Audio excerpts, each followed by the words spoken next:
હરિશ્ચંદ્રગઢ કહેવામાં આવે છે કે દુનિયાની શરૂઆત આ મંદિરથી થઈ હતી અને દુનિયાનો અંત આ મંદિરથી જ થશે. હા મિત્રો, હું વાત કરી રહ્યો છું હરિશ્ચંદ્રેશ્વર મંદિરની. આ મંદિર મહારાષ્ટ્રના અહિલ્યાનગર એટલે કે અહમદનગર જિલ્લામાં માલસેટ ઘાટ નજીક આવેલો એક ઐતિહાસિક અને પ્રખ્યાત પહાડી કિલ્લો છે. આ કિલ્લાનું નિર્માણ 6મી સદીના કલાચુરી વંશના રાજાઓના સમયમાં થયું હતું. ત્યારબાદ વિવિધ કાળમાં તેના પર મોગલ, મરાઠા અને પશ્વાઓનું શાસન રહ્યું હતું. હરિશ્ચંદ્રેશ્વર મંદિર અહીંનું મુખ્ય આકર્ષણ 11મી સદીના નિમિત્તે થયું હતું અને આ મંદિર શિવ મંદિર છે જેની કોતરણી અદ્ભુત છે.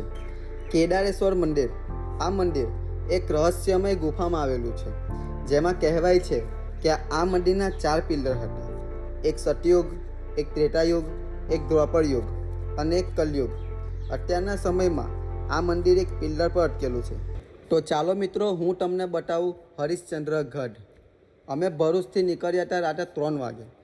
અત્યારે અમે ઉનાઈ માતાના મંદિરે પહોંચી ગયા છે જે ગુજરાતના નવસારી જિલ્લામાં બિલ્લીમોરા વઘઈ રેલવે માર્ગ પર આવેલું છે. આ મંદિર ગરમ પાણીના કુંડ માટે જાણીતું છે. માતાજીના મંદિરેથી દર્શન કરીને અમે નીકળી ગયા હતા પૂના ત્રંબકેશ્વર નાસિક રોડ.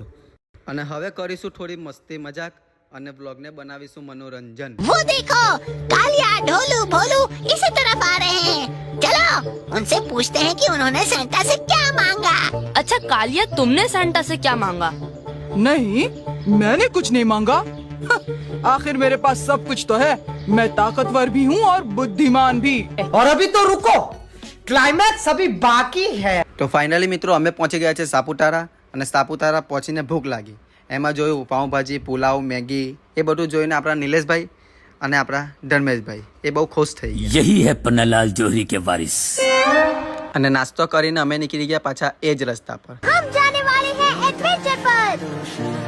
दोस्तों तुम सब तैयार हो ना? हाँ बिल्कुल. बड़े होकर पता नहीं हम सब ऐसा हंगामेदार एडवेंचर कर पाएंगे या नहीं. ये कैसा तमाशा, एक तरफ से पुलिस पीछे पड़ी हुई, दूसरी तरफ से बाइक वाला गैंग पीछे पड़ा हुआ है और तीसरी तरफ से ये मुगम्बो.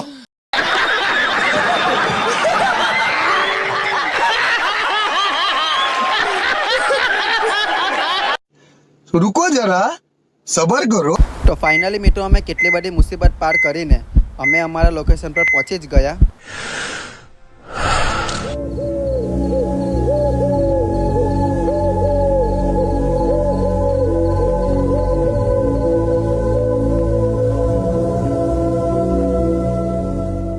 આ કોઈ નોર્મલ જગ્યા નથી મારા ભાઈ. અહીંનું વાતાવરણ, શાંતિ, અલગ અલગ પક્ષીનો અવાજ એટલું બધું મસ્ત લાગે છે ને કે ઘરે જવાનું મન જ નથી થતું. કેમ કે સફર હંમેશા પહાડો સાથે હોય ને તો મંજિલથી વધારે પ્રેમ રસ્તાઓથી થઈ જાય છે. आपको पहाड़ इतने पसंद क्यों है?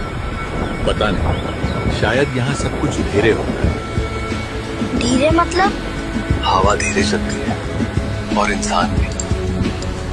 और नीचे? वहाँ सब तेज है, लोग भी, उनकी चाह भी. लोग भागते क्यों रहते हैं? उन्हें लगता है कुछ मिल जाएगा. मिलता है क्या? कभी कभी. ये सुबह से मेरा दाहिना हाथ फड़क रहा है. તો ફાઇનલી ગાઈસ અહીંયા વરસાદ ચાલુ થઈ ગયો છે અને અમારે પહોંચવા માટે ખાલી થોડુંક જ અંતર બાકી છે. હવે વધારે વરસાદ ચાલુ થઈ જાય એ પહેલાં આપણે અહીંયાથી નીકળી જઈએ.